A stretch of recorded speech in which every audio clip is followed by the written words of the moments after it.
खुलुमबाय गोजोन फुंबिलिनि बयनिसिमबो गाहाम हामलायनाय जासिहरनाय जाबाय। आसा खालामो नोंथांमोनहा गासिबो मोजाङै दं। बे समाव आं नोंथांमोननि सिगाङाव फुंबिलिनि मोननैसो खौरां लाना फैलायबाय।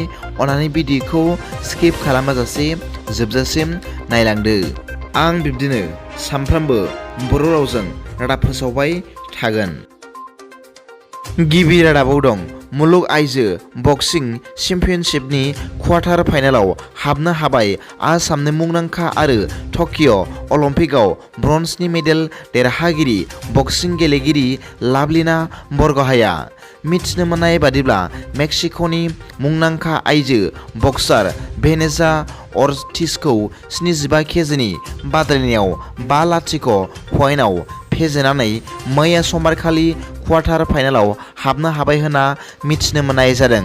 मिथिनो मोननाय बादिब्ला बे मुलुग आइजो बक्सिं चेम्पियनशिपनि खेलाया आथिखालाव दिल्लीनि इन्दिरा गान्धी गेम कमप्लेक्सआव IBA women's world boxing championship मुङै खुंजागासिनो दं होनना मिथिनो मोननाय जादों।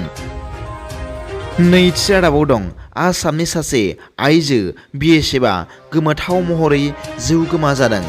मिथिनो मोननाय बादिब्ला बे आइजो BSFनि मुङा बट्राद्राब राभा होनना मिथिनो मोननाय जादों। बिथाङा आसामनि सिङाव थानाय बक' ओनसोलनि थागिबि होनना मिथिनो मोनदों। मिथिनो मोननाय बादिब्ला बिथां राभाया सोनाब बेंगलनि कच बिहाराव थानाय समावनो गोमोथाव महरै जिउ गोमाजादों होनना मिथिनो मोननाय जादों।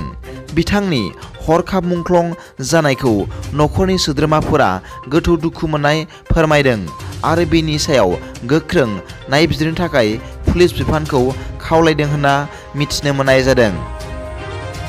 थामथि रादाबाव दं मैया समबारखालि क'क्राझार जिल्ला एबसुआ क'क्राझार सहराव थानाय बर' राव लिरफाय गासिबो साइनबर्डफोरखौ खोमोरदों होनना मिथिनो मोननाय जादों।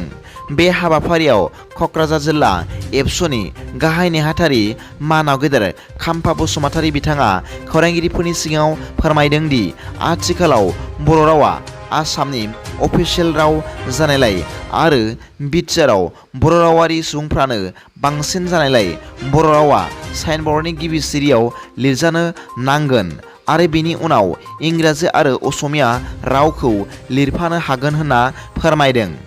बर' रावखौ साइनबर्डआव लिरजायै गासिबो साइनबर्डफोरखौ खोमोरनाय जागोन होनना बिथाङा फोरमायबावदों।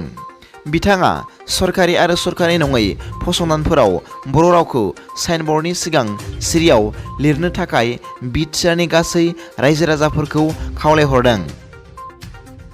ब्रैथि रादाबाव दं दाखालि बावैसो जिअ'ग्राफि एबा बुहुमखौरांनि सोंथि बिलाइनि मायथाइखौ सोलायना सुजुफिनग्रा एबा एडिट खालामग्रा सुबुंखौ दाखालि सुनिबारखालिनो गोख्रों संदाननायनि गेजेरजों पुलिस हान्जाया हमनो हादों। हमजानाय सुबुंखौ SSLCनि सासे फरायसा होनना मिथिनो मोननाय जादों। बे फरायसाखौ नगाव सहरनि सिङाव थानाय उत्तरन एकाडेमिनि सासे फरायसा होनना मिथिनो मोननाय जादों। मिथिनो मोननाय बादिब्ला बे फरायसाया पार्सनेल वाट्सएप ग्रुप खुलिनानै बे नंखाय सुजुनाय सोंथि बिलाइखौ गासै 225 फरायसाफोरनो दैथायहरखोमादोंमोन होनना मिथिनो मोननाय जादों।